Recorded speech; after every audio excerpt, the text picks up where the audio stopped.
कळलं की इथे अंगणवाडीच्या सेविका आणि तुम्ही उपोषणाला बसणार आहात, तर मी तर तुमच्या सोबत आहेच, परंतु मला सुप्रियाताई सुळे खासदार आहेत, त्यांनी सुद्धा फोन करून सांगितलं की ताई आपल्या बहिणी आझाद मैदानला बसतायत, तुम्ही स्वतः जाऊन या. म्हटलं मी जाणारच आहे उद्या, आणि मी तुम्हाला आज भेटायला आले. आता रात्री आता 5 वाजता मला ट्रेन पकडायची, हुबळीला जायचे.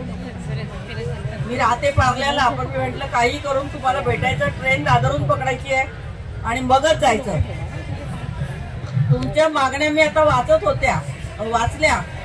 तुमच्या सर्व मागण्या रास्त आहेत आणि लाडक्या बहिणीची नोंदणी करून घेणं सगळं काम तुमच्या गळ्यात घातलेलं आहे आणि तुम्ही ते नेहमीप्रमाणे केलेलं आहे. कारण सरकारला अंगणवाडी सेविकांचाच आधार असतो, कुठलंही काम त्यांच्या गळ्यात मारायचं आणि मोकळं व्हायचं.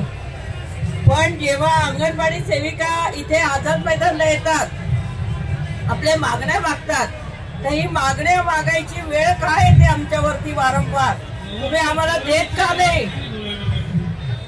तर त्यांना मागच्या वेळी जेव्हा मी आले होते, मला वाटतं 7-8 महिन्यापूर्वी असेल, तेव्हा आपण मग यांना मुख्यमंत्र्यांना भेटायला गेलो होतो, एकनाथजी शिंदेंना. त्यांना आपण निवेदन दिले, तुमचे 4-5 जण माझ्यावर आले होते आणि एकनाथ शिंदेंना भेटल्यानंतर आपण फडणवीसांकडे पण गेलो होतो. एकनाथ शिंदेंनी आपल्याला थाप मारली की तुमचं मीटिंग मध्ये विषय घेतलेला आहे आणि तुमच्या मागण्या आम्ही मान्य करणार आहोत.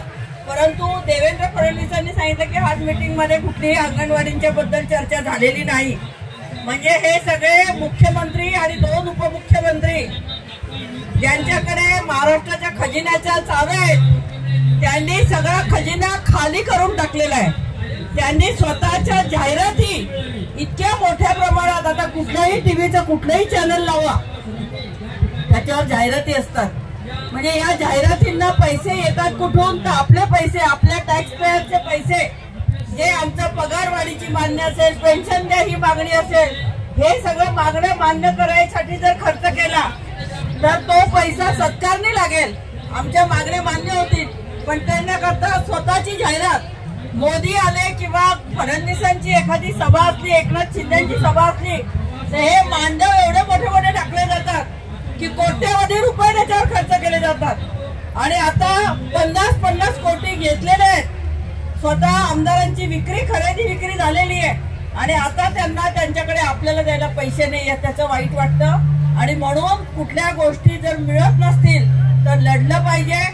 परंतु तरी सुद्धा माझी तुम्हाला विनंती राहील की उपोषणाला तुम्ही बसू नका, ठिय्या आंदोलन करा.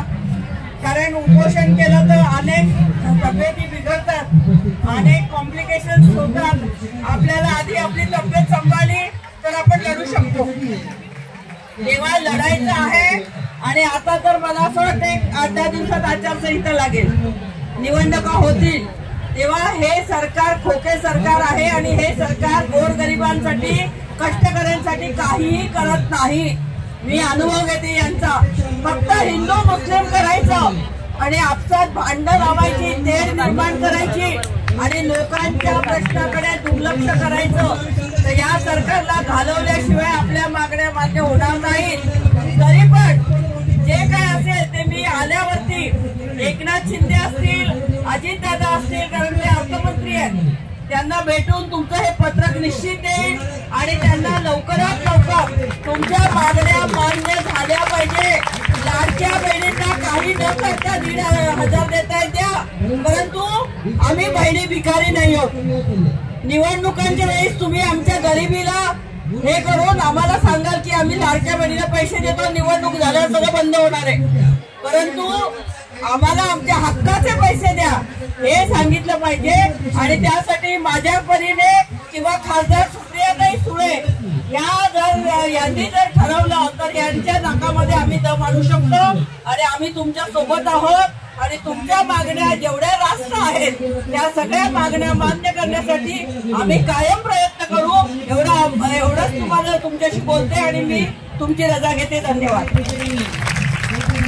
विद्यार्थी आल्यात, विद्यार्थ्यांचे आभार. त्यांच्या हुबळीच्या प्रवासाला आणि पुढच्या प्रवासाला आपल्याही शुभेच्छा. मोठी लढाई लढायची तुम्हाला, पण तुमची लढाई पण काही छोटी नाहीये पुढच्या काळामधली. त्या लढाईमध्ये